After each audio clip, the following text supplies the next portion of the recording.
चलिए कुछ important terms है आपकी रिलेटेड टू इकोनॉमिक्स, उनको हम करते हैं। सबसे पहले इसके अंदर एक टर्म आता है आपका परिसंपत्ति, जिसको हम अंग्रेजी के अंदर क्या कहते हैं, एसेट्स। ठीक है, अंग्रेजी में भी साथ में याद रखना है, परिसंपत्ति एसेट। किसी कंपनी या व्यक्ति के सभी प्रकार के चल और अचल संपत्तियों के योग को क्या कहा जाता है, एसेट्स। क्या कहा जाता है, एसेट्स।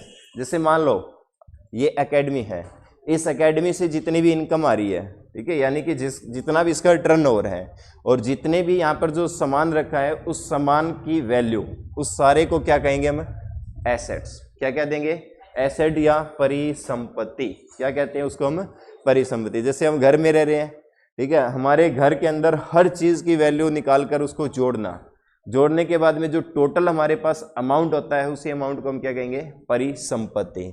एक आता है अगला वर्ड यहाँ पर, मल्टीनेशनल कंपनी। ठीक है, जिसको हम क्या कहते हैं, MNC। ठीक है, मल्टीनेशनल कंपनियां कौन सी होती है, ठीक है, ये वो कंपनियां होती है जो देशों में, बहुत सारे देशों के अंदर परफॉर्म करती है। ठीक है, अलग अलग देशों के अंदर। जैसे हायोंडाई कंपनी है, क्या विदेश के अंदर है कि नहीं है, इंडिया के अंदर भी है। एक और चल रही है आजकल किया, कहाँ की कंपनी है, साउथ कोरिया की। कहाँ की है, साउथ कोरिया। हायोंडाई भी कहाँ की है, साउथ कोरिया की है। ठीक है, और किया को टेक ओवर किया हुआ है हायोंडाई के द्वारा। ठीक है, हायोंडाई हैंडल करती है, 51% शेयरिंग है इसकी। ठीक है, तो ये कंपनी कौन सी कंपनी है, MNC। कौन सी कंपनी है ये, MNC, जो विदेश के अंदर भी क्या करती होती है, परफॉर्म कर रही होती है। इन्हीं को हम क्या कहते हैं, ब्लू चिप कंपनी। क्या कहते हैं, ब्लू चिप कंपनी, या फिर क्या कहा जाता है इनको, ब्रांड कंपनी। ठीक है, क्या कहा जाता है, ब्रांड। ये ध्यान रखना, ये क्वेश्चन एग्जाम के अंदर भी आया है, ब्लू चिप कंपनी कौन सी होती है। ठीक है, मल्टीनेशनल कंपनी, या फिर वो कंपनी जो विदेशों के अंदर भी क्या करती है, व्यापार वगैरह करती है। एक आता है ले आउट। क्या आता है, ले आउट। ले आउट का मतलब क्या होता है, छंटनी। जब किसी भी कंपनी में सीमांत राजस्व के गिरावट आती है और लगातार क्या होने लग जाता है, घाटा, जिस कारण मजदूरों की क्या करनी पड़ जाती है, छंटनी कर दी जाती है। क्या कर दी जाती है, छंटनी कर दी जाती है। कल की न्यूज है, अमेरिका की कंपनी है पेपैल, घाटा हो रहा है, 2000 एम्प्लॉय को बाहर निकाल रहे हैं। ठीक है, 2-2,500 एम्प्लॉय को। भारत के अंदर पीछे एक कंपनी थी पेटीएम, उसने भी 2000 कर्मचारियों को बाहर निकाल दिया। ठीक है, जब कंपनी कंप्लीटली लॉस के अंदर चलती जाएगी तो वो क्या कर देगी, छंटनी कर देगी, किसकी, एम्प्लॉयज की। ठीक है, उसी को हम क्या कहते हैं, ले आउट। क्या कहते हैं, ले आउट। एक यहां पर वर्ड आता है नई आर्थिक नीति। ये भारत के अंदर कब लागू की गई थी, 1991। कब लागू की गई थी, 1991 के अंदर। अब इस नई आर्थिक नीति के अंदर क्या था, जैसे ही भारत देश आजाद हुआ, ठीक है, भारत जब स्वतंत्र हुआ, विदेशी कंपनियों को भारत में व्यापार करने पर क्या लगाया गया था, शुरुआत में प्रतिबंध। प्रतिबंध क्यों लगाया गया था, क्योंकि इससे पहले भी हमारे देश के अंदर विदेशी कंपनी आई थी। मैंने आपको करवाया था हिस्ट्री के अंदर। ठीक है, कुछ विदेशी कंपनी आई थी, ब्रिटेन से आई थी, डच से आई थी, स्वीडिश से आई थी, अलग अलग देशों से ये कंपनी आई थी, और इन्होंने धीरे धीरे भारत के ऊपर क्या कर लिया था, कब्जा। तो दोबारा से भारत किसी का गुलाम ना हो जाए, तो इसलिए पहले क्या लगा दिया, प्रतिबंध। और 1975 के अंदर सरकार जनता के लिए लुभावनी योजना लेके आए, अनाज फ्री, है ना। ठीक है, सब्सिडी दे रहे हैं हर क्षेत्र के अंदर बहुत सारी। तो इस तरीके से जनता, सरकार क्या कर रही है, जनता को लुभाने के लिए, यानी कि अपनी सरकार बनाने के लिए जनता को अलग अलग योजनाएं दे रही थी। और जो योजनाएं दे रही थी, उन योजनाओं के तहत क्या मिलती है, सब्सिडियां। और उस सब्सिडी के तहत सरकार के ऊपर क्या हो गया, बोझ बढ़ गया, यानी कि सरकार का जो खर्चा था वो बढ़ता ही बढ़ता जा रहा था। जब सरकार का खर्चा बढ़ रहा था तो सरकार ने ऐसा ध्यान नहीं दिया कि हमारा जो फॉरेन रिजर्व है वो फॉरेन रिजर्व खाली हो रहा हो, ये ध्यान नहीं दिया था।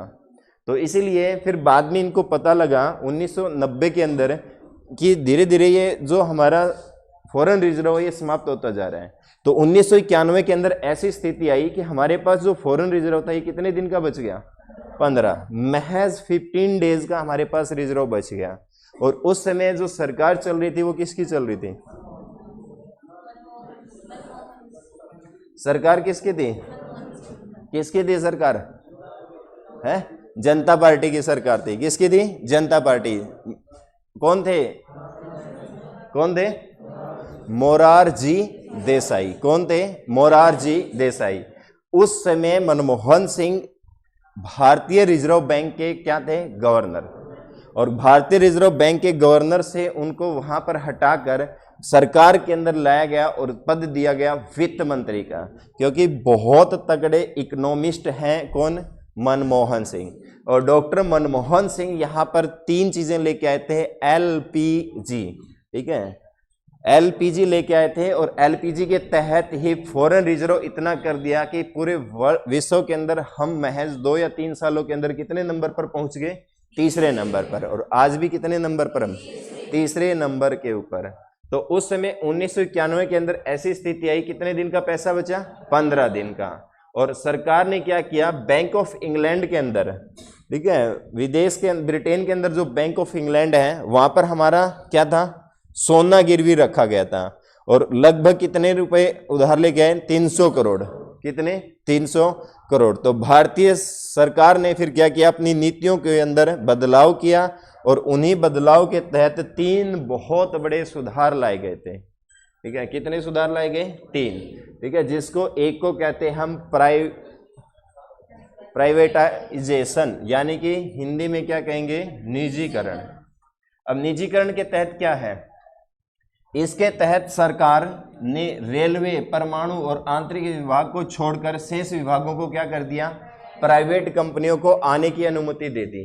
ठीक है, इनके अंदर यानी कि कोई भी रेलवे के अंदर विदेशी कंपनी इंटरफेयर नहीं करेगी, परमाणु विभाग के अंदर नहीं करेगी और आंतरिक्ष विभाग के अंदर नहीं करेगी। बाकी जितने भी विभाग हैं उनके अंदर क्या है? प्राइवेट कंपनियां की एंट्री हो सकती है। तो उनको अनुमति दे दी और भारत में तेजी से क्या होने लग गया? विकास। और सरकारी खर्च क्या हो गया? अब बच गया। ठीक है, सरकार को अब ज्यादा योजनाएं नहीं देनी पड़ी, क्योंकि लोगों को क्या मिलने लग गया? रोजगार। और जब रोजगार मिलने लग गया तो उनका खुद खर्चा निकालने लग गए थे। तो इसीलिए निजीकरण से सर्वाधिक लाभ किसको हुआ? इस्पात, स्टील को, और किसको? विद्युत को, और किनको? मोटर उद्योग। सबसे ज्यादा मोटर उद्योगों को हुआ है। ठीक है, यानी कि जो अलग अलग आज के समय गाड़ियों की जो कंपनी आ रही है वो किसी के तहत आई थी? निजीकरण के तहत। किसी के तहत आई थी? इसी निजीकरण के तहत। अगला यहाँ पर टर्म आता है कैपिटल मार्केट। ठीक है, पूंजी बाजार। पूंजी बाजार क्या होता है? वैसा बाजार जिसे प्रारंभ करने के लिए बहुत अधिक धन लागत हो, उसको हम क्या कहते हैं? पूंजी बाजार। ठीक है, यानी कि जिसके लिए बहुत सारा पैसा लगता हो, इन्वेस्टमेंट स्टार्टिंग के अंदर। जैसे इस्पात, कोई भी हम अगर स्टील का प्लांट लगाते हैं तो पैसा क्या चाहिएगा? ज्यादा चाहिएगा। जैसे तेल शोधक कारखाना है, ठीक है, आसपास है क्या कोई रिफाइनरी, ऑयल रिफाइनरी? पानीपत में है ना। ठीक है, तो क्या उसके लिए छोटा मोटा पैसे से काम चल जाएगा? नहीं लगेगा। करोड़ों के अंदर, अरबों के अंदर पैसा इन्वेस्टमेंट करना पड़ता है।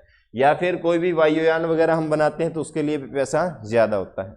एक टर्म आता है विनिवेश, ये बहुत बार एग्जाम के अंदर आता है। ओहो, ये डिसइन्वेस्टमेंट है। ठीक है, डिसइन्वेस्टमेंट क्या होता है? सरकारी संपत्ति को निजी हाथों के अंदर सौंपना। ठीक है, निजी हाथ में क्या करना? बेच देना। क्या कहलाता है? डिसइन्वेस्टमेंट। और ये भी कौन लेके आया था उस समय? मनमोहन सिंह। मनमोहन सिंह ने कहा, वित्त मंत्री ने, कि हमें क्या करना चाहिए? डिसइन्वेस्टमेंट। ठीक है, हमें क्या करना चाहिए? हमारी जो सरकारी कंपनियां हैं इनके कुछ % हिस्सों को बेच देना चाहिए। और उसी बेचने की प्रक्रिया को हम यहाँ पर इकोनॉमिक्स की टर्म में क्या कहते हैं? डिसइन्वेस्टमेंट, यानी कि विनिवेश। उन्होंने जो बेच दिया, बेचने से उनके पास क्या आएगा? पैसा। और जो सरकारी खजाना खाली हो गया था वो दोबारा से खजाना क्या होना शुरू हो गया? भरना शुरू हो गया था। ये इस तरीके से उन्होंने खजाना को भरना शुरू किया था। एक तो किया था डिसइन्वेस्टमेंट, और क्या किया था? प्राइवेटाइजेशन। क्या किया था? निजीकरण। और एक और क्या किया जाता है? ग्लोबलाइजेशन। क्या किया जाता है?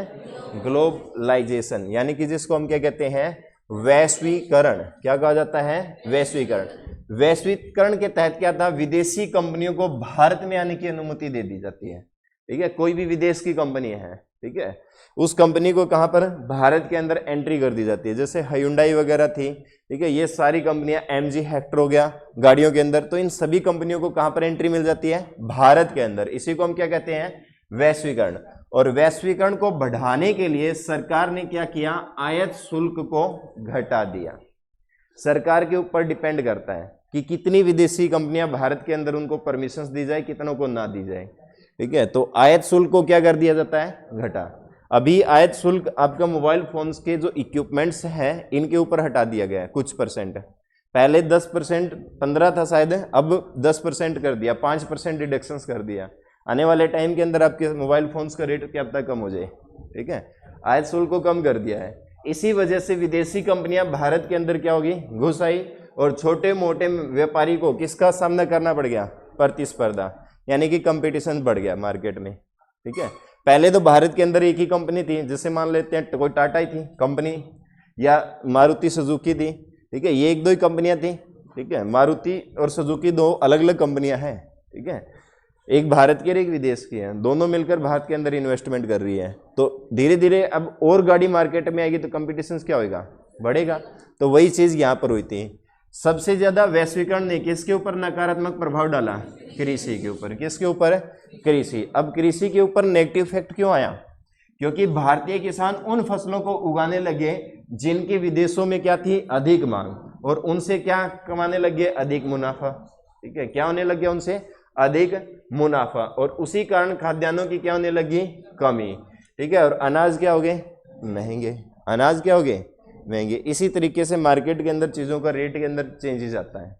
ठीक है, उसके बाद में बैंकिंग सेक्टर के अंदर, आईटी उद्योग के अंदर ऑटोमोबाइल को क्या हुआ था, लाभ।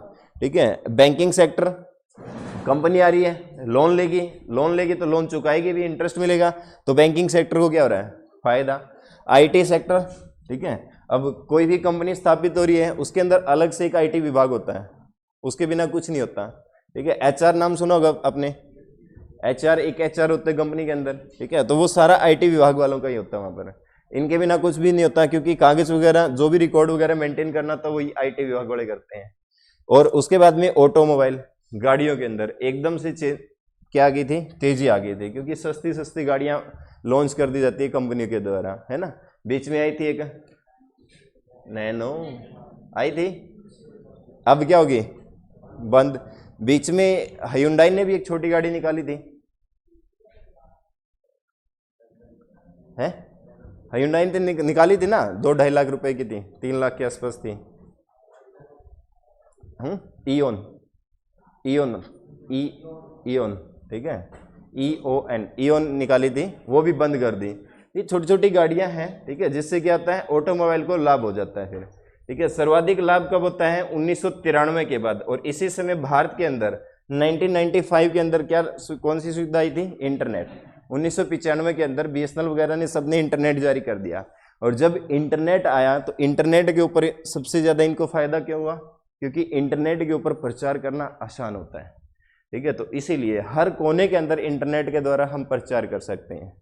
ठीक है, अब जैसे मान लो आपको ऑफलाइन प्रचार करना हो तो गली गली के अंदर जाकर पोस्टर लगाना पड़ता है। अगर ऑनलाइन प्रचार करना हो तो यूट्यूब के ऊपर डाल दें, देश के किसी भी कोने के अंदर अगर वीडियो देख रहा है वो, तो उसके ऊपर क्या आएगा, प्रचार, तो वो आराम से उसके पास पहुंच जाता है। तो जब से इंटरनेट आया है तो तब से सर्वाधिक लाभ किसको हुआ है, ग्लोबलाइजेशन को। किसको लाभ हुआ है, ग्लोबलाइजेशन।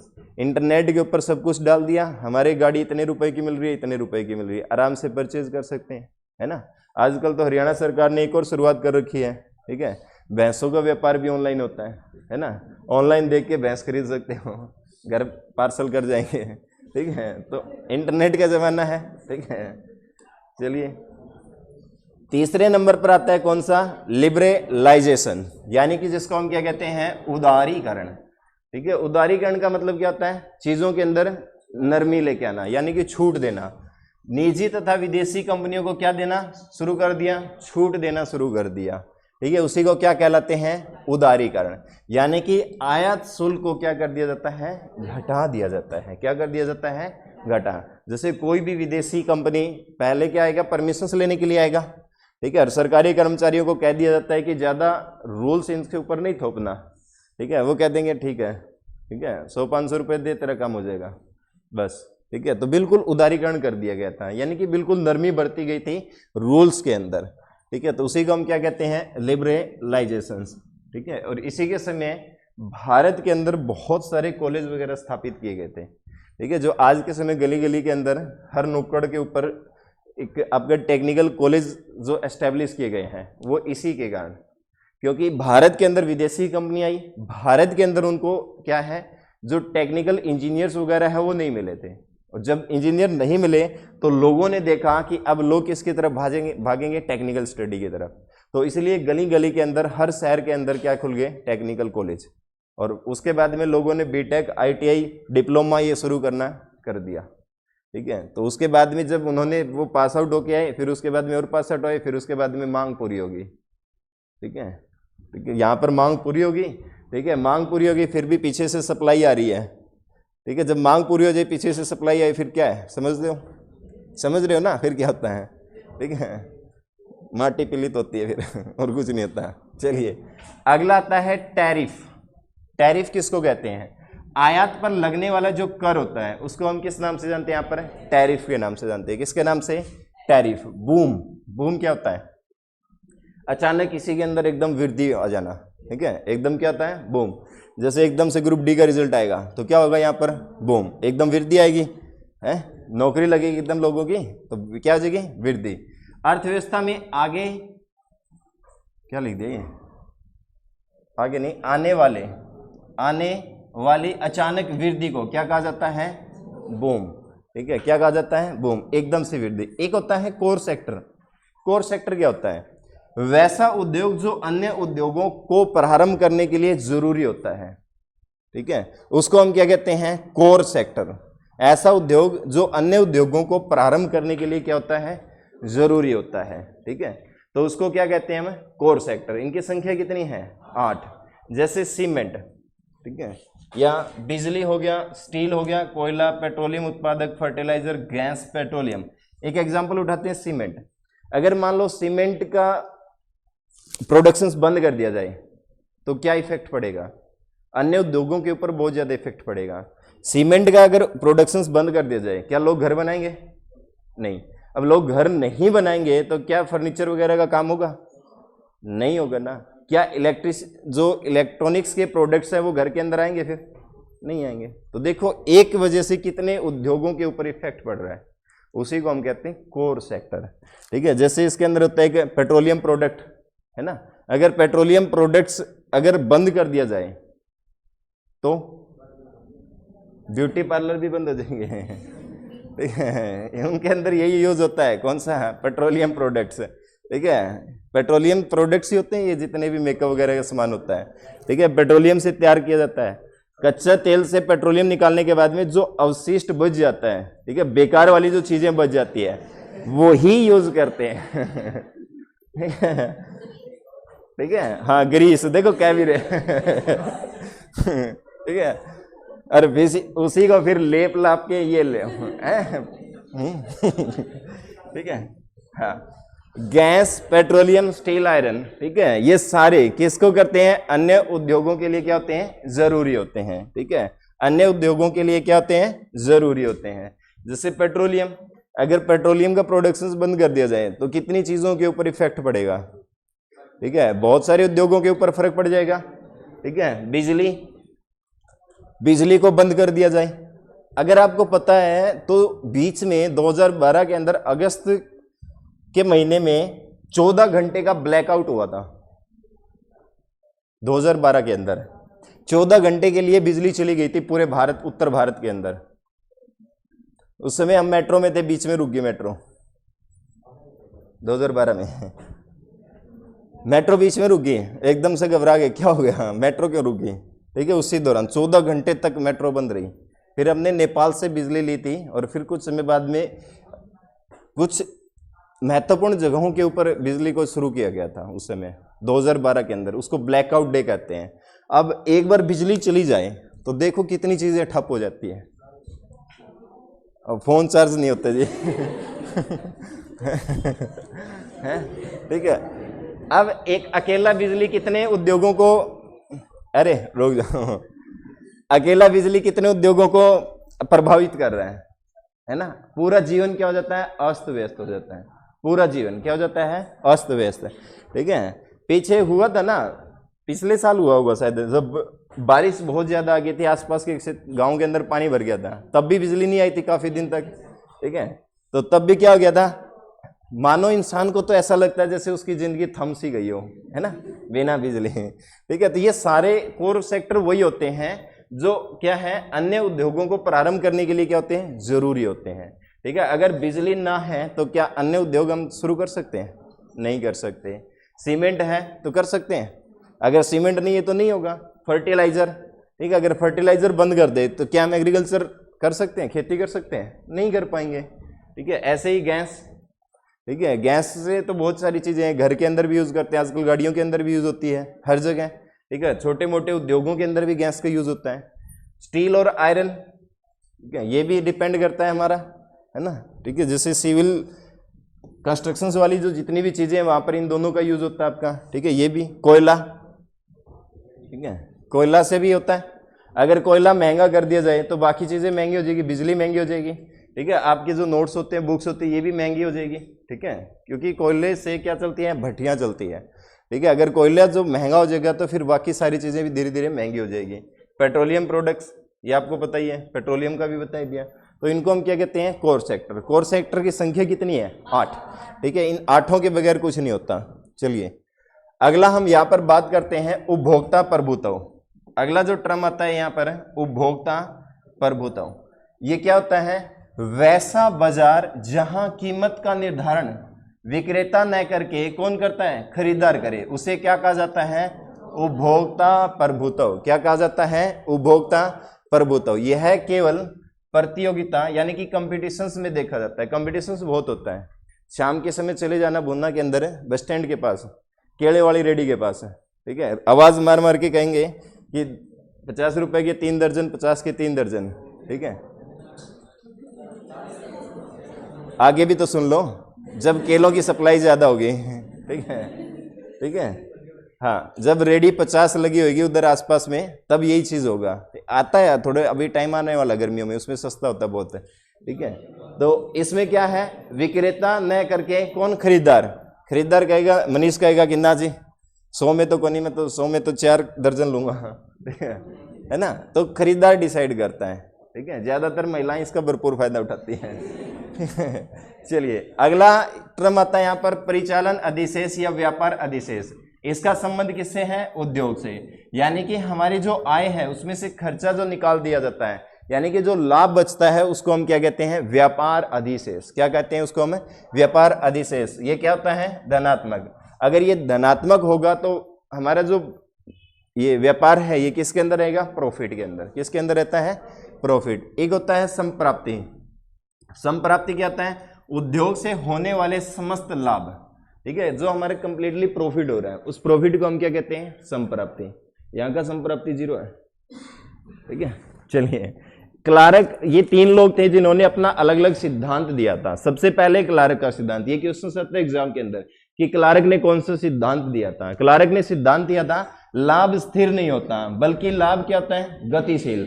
और लाभ के गतिशील का सिद्धांत किसी ने दिया था, क्लार्क, ठीक है। लाभ क्या होता है, गतिशील। कभी प्रॉफिट होता है, कभी लॉस होता है, कभी प्रॉफिट कम होता है, कभी ज्यादा होता है, ठीक है। तो ये सिद्धांत किसने, क्लार्क। मार्शल ने कौन सा सिद्धांत, बाजार कीमत का। किसका, बाजार कीमत। बाजार कीमत अति क्या होती है, अल्पकालीन। अल्पकालीन का मतलब क्या होता है, कम समय के लिए, ठीक है। कुछ ऐसे प्रोडक्ट्स होते हैं जिनकी कीमत कम समय के लिए होती है, ठीक है, उनके अंदर क्या उतार चढ़ाव चलता रहता है। ये सिद्धांत किसके द्वारा, मार्शल। शुम्पीटर का सिद्धांत क्या है, लाभ के नवाचार का सिद्धांत। किसका, लाभ के नवाचार। नवाचार कौन सा होता है, वो वस्तुएं जो कुछ ही समय तक रहती है उसके बाद में खराब हो जाती है, उनको नवाचार कहते हैं, ठीक है। जैसे दूध, क्या 10वीं शताब्दी का दूध रख सकते हैं क्या, अभी नहीं रख सकते ना। क्या है, 2 दिन में खराब हो जाता है, गर्मी में तो शाम तक भी नहीं चलता, है ना। तो वो सारी चीजें क्या है, नवाचार। और यही नवाचार के ऊपर सिद्धांत किसके द्वारा, शुम्पीटर। इसने कहा पुरानी वस्तुओं के आधुनिकीकरण करके लाभ कमाया जा सकता है। दूध खराब हो गया, उसका पनीर बना दिया, तो क्या, किसका सिद्धांत है ये, शुम्पीटर। किसका सिद्धांत है, शुम्पीटर। बेचने वाले को मत बताना फटे हुए दूध का पनीर है, लेगा नहीं फिर वो, ठीक है। चलिए टाइम हो गया क्या, ये कल कर लेंगे, कल साथ में एफ वगैरह पढ़ेंगे, ठीक है। एफ की अनाज को कहाँ स्टोर करते हैं, ठीक है, उसके बारे में कल पढ़ेंगे।